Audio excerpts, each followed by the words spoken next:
साढ़े 4 वैसे भी बच जाएगा मतलब। बाकी के मोन्यूमेंट फिर कभी बाकी के मोन्यूमेंट या तो ऐसा करते हैं कि मैंने रेमोटिव शो होती है, क्योंकि मुझे कमलापति था तो कमलापति मैंने आधे टाइम पे बता दीजिए। जैनिज्म में ये था कि जितने भी तीर्थंकर हुए हैं उनकी पहचान करना थोड़ा सा डिफिकल्ट होता है, क्योंकि सारे तीर्थंकर लगभग एक जैसे दिखते हैं। जब उनकी आइकनोग्राफी की जाती है तो लगभग सिंपल है। रीजन ये है कि जो जैनिज्म है वो सब कुछ छोड़ चुके हैं, त्याग चुके हैं तीर्थंकर। तो कुछ ऑर्नामेंटेशन का कुछ उनके पास विकल्प नहीं था कि वो दिया जाए कि ऐसा बना देंगे वैसा बना देंगे। तो हर तीर्थंकर को एक सिंबल असाइन किया गया। तो जैसे आप आदिनाथ की बात करते हैं तो आदिनाथ को वृषभ का सिंबल है, वृषभ मतलब बैग। फिर आप जब इसकी नेमिनाथ की बात करते तो उनको शंख दिया गया। पार्श्वनाथ की बात करते तो उनके सिर्फ फल है तो धर्मेंद्र कहलाता है। और जो महावीर स्वामी की बात करते हैं तो उनके पास सिंह का चिन्ह है, सिंह सब ये नेमिनाथ है। आपको आइडेंटिफाई करने के लिए आप ये देख सकते हैं कि शंख बना तो ये भी तो नेमिनाथ है। ये चेस्ट पे साइन जो होता है ये इसको श्रीवत्स कहते हैं सर, बेसिकली आइकनोग्राफी की भाषा में। तो वैसे शायद आप लोग सब बोलते हैं जैसे श्रीवत्स।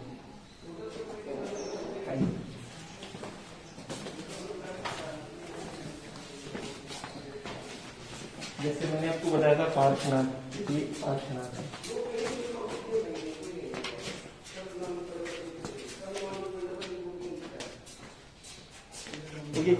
Thank you.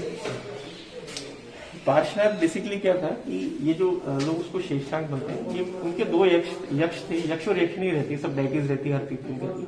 तो उनका यक्ष था धरणेन्द्र। तो बेसिकली पार्श्वनाथ जब तपस्या कर रहे थे तो ऐसा कहते हैं कि बहुत इंद्र बहुत उनसे क्रोधित था, उसने खूब बारिश करी तो पार्श्वनाथ डूबने लगे। तो धर्मेंद्र ने आके उनके ऊपर छत्र कर दिया ताकि वो बारिश में भीगे नहीं। तो धर्मेंद्र की वाइफ थी पद्मिनी, तो वो फिर नीचे आई और उन्होंने पार्श्वनाथ को ऊपर उठा लिया। तो स्टोरी है।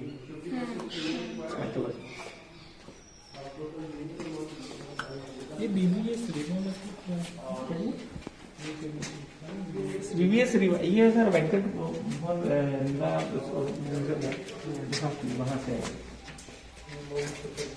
ये मूल छतरपुर जहाँ से मिली है पर्टिकुलर उसका नाम है, कहाँ से मिली है, कौन से पीरियड की है और नाम क्या है। पार्श्वनाथ है जिससे पर आगे दिखाई कर सकते हैं। पार्श्वनाथ है, ये भी पार्श्वनाथ है।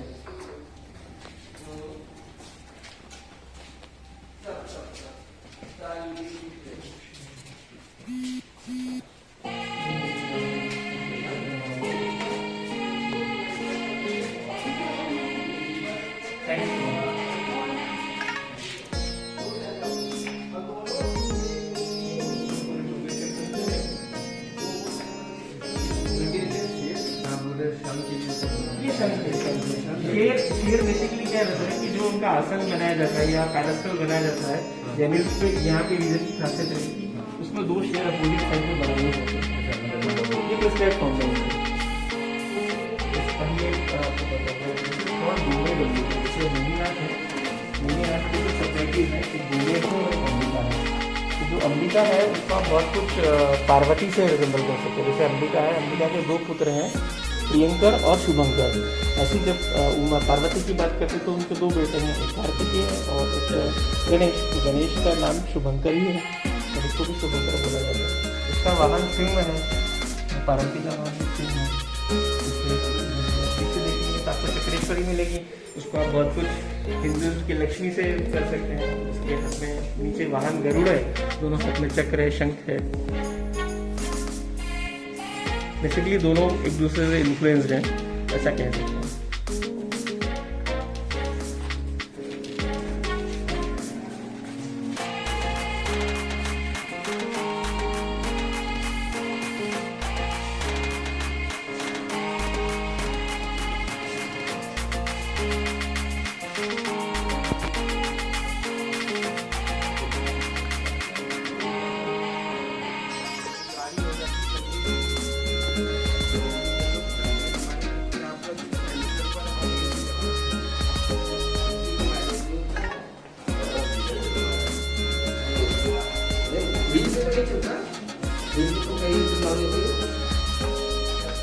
चंडीगढ़ के बाद एक चंडीगढ़ में वो चंडीगढ़ से तो आप इसी और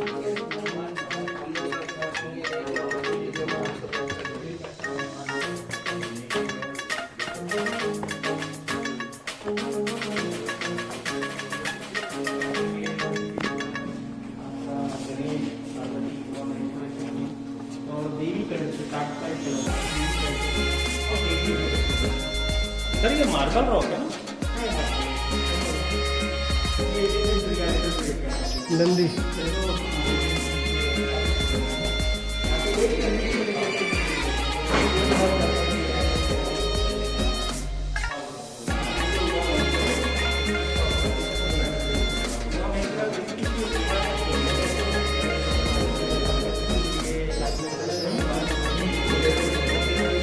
का वाहन यहाँ पे बैल है पुरुष, तो यहाँ पे पार्वती का वाहन सिंह।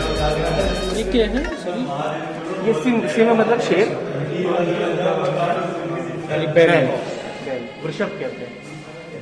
इसके पीछे का स्टोरी बेसिकली ये है कि जैसे सब जानते हैं कि शिव तो महादेव थे, उनको सब अनंत थे, सब ज्ञान था, सब कुछ ज्ञान था। तो हुआ ये कि जब शिव सप्तऋषियों को ज्ञान दे रहे थे, सब सप्तऋषि बैठे थे, उनको बता रहे थे कि क्या मुक्ति और क्या बेसिकली सत्य क्या है, उसका ज्ञान चल रहा था। तो उमा जो है जो फेमिनाइन क्वालिटी है सारी, वो हाथ में दर्पण वगैरह उसके दर्पण वर्पण लेके सज रही थी और बार बार आके उनसे पूछी थी कि बताइए मुझे क्या, मुझे भी बताइए जो आप हमको बता रहे हैं, रिसेंट रूपों में बता दो। वो बार बार उसको परेशान करी थी, तो उन्होंने बोला आओ मेरी लैब पे बैठो, गोदी में बैठो। तो वाकिंग की गोदी में बैठे, फिर उन्होंने उनको वापस बताना चालू किया सब कुछ। तो उसने बोला मुझे तो बताइए, इजेड रूपो बता दो।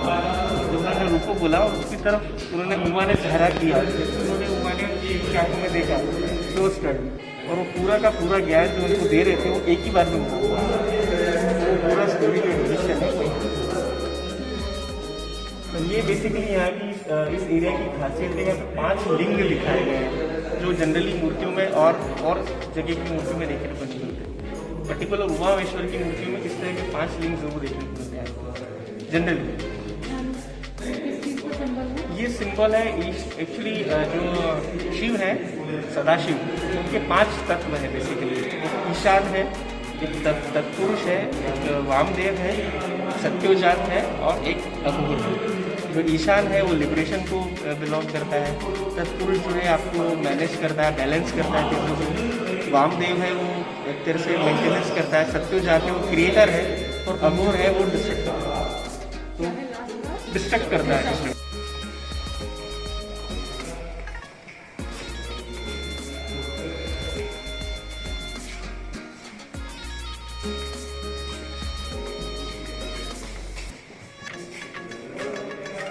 ये रावण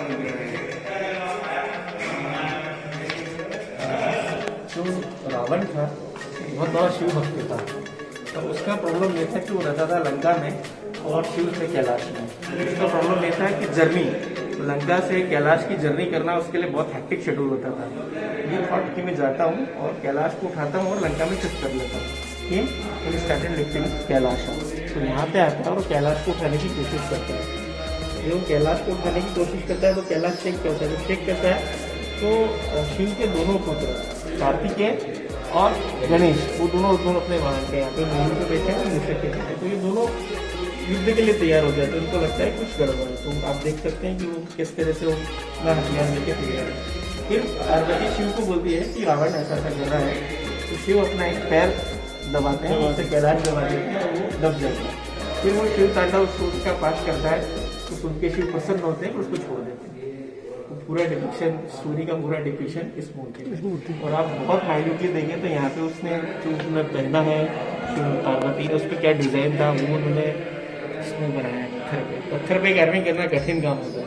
बेसिकली हेयर स्टाइल दे सकते हैं, जूड़ा दे सकते हैं, हाथ में उनके बैंगल ऑर्नामेंटेशन अलग तरह का।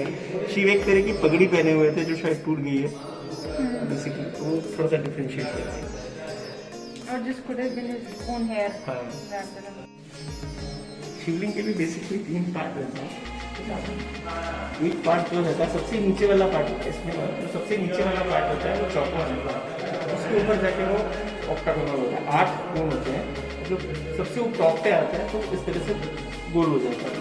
बेसिकली जो सबसे नीचे वाला पार्ट कहलाता है वो ब्रह्मो भाग कहलाता है, फिर विष्णु भाग कहलाता है, ऊपर वाला भाग महेश भाग कहलाता है। तो ये पूरा शिवलिंग, तो पर्टिकुलरली जो 2 पार्ट रहते हैं वो जमीन के नीचे रहते हैं और 1 पार्ट ऊपर रहता है। तो ये जलाधारी बनाई जाती है वो वैष्णव भक्त पर बनाई जाती है। आपको इस तरह की शिवलिंग जब आप अगर आपने खजुराहो देखा हो तो ठीक है, तो देखने को जाएंगे तो शायद वहाँ पे आपको मिल जाएगा। जो क्लासिकल शास्त्रीय आधार था शिवलिंग स्थापित करने का वो ये है। पुराने सब ऐसे ही जो नीचे वाला पार्ट है वो ब्रह्मा नहीं, पहले सबसे चौका रहता है वो स्क्वायर रहता है, फिर उसके बाद ऑक्टोबर देखने के लिए आपको ईस्टर्न एमपी में देखने को मिलेगा ये, फिर छत्तीसगढ़ में, फिर उड़ीसा में। उसके बाद आप अगर पूछें तो इंडिया के वेस्टर्न जोन में या नॉर्थ जोन में योगिनी की कोई प्रतिमा नहीं है। ये 64 योगिनियाँ हैं जो तंत्र को रिलेटेड करती हैं और वो यहाँ पर ये मूर्तियाँ काफ़ी खास होती हैं। ये यूएस स्टेट म्यूजियम है, यहाँ तक काफ़ी सारी मूर्तियाँ अलग अलग स्टेट म्यूजियम में गई हैं इस तरह की, क्या भोपाल में, क्या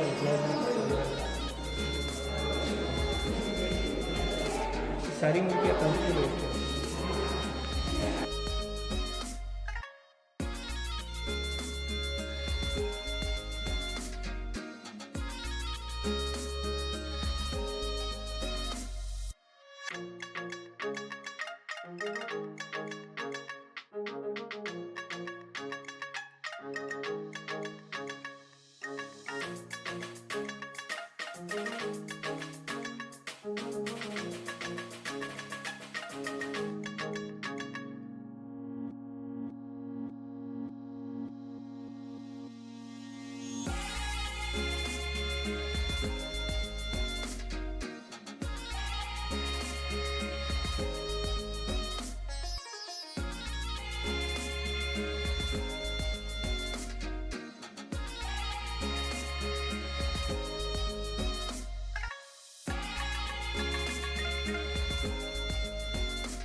अच्छा इधर से भी आ रहा है, आगे से देखो।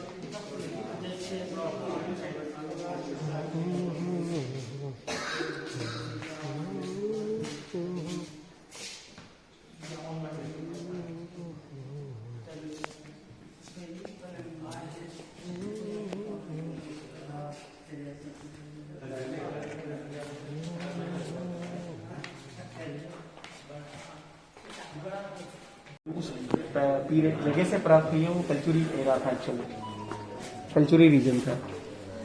ये बेसिकली रेवंत की प्रतिमा है। सूर्य के पुत्र में आपने यम का नाम सुना होगा, शनि सुना होगा, कर्ण सुना होगा, अश्विनी कुमार सुने होंगे, पर ये रेवंत है। ये इसकी भी मूर्तियां आजकल जो बहुत कम देखने को मिलती है। ये रेवंत है, ये सूर्य का पुत्र है। बेसिकली ये जंगलों का राजा है, ये जंगलों में रहता है और वहाँ की, या आप कह सकते हैं कि जो ट्राइब्स है उनका रक्षक है, जंगलों में रहने वाली ट्राइब्स का। तो ये बेसिकली हमेशा घोड़े पे रहता है, शिकार पे रहता है। इसके वाहन कुत्ते हैं, आप देख रहे हैं शिकार कर रहे हैं जंगलेश्वर का। ये छत्र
1918 तक आ गया ना।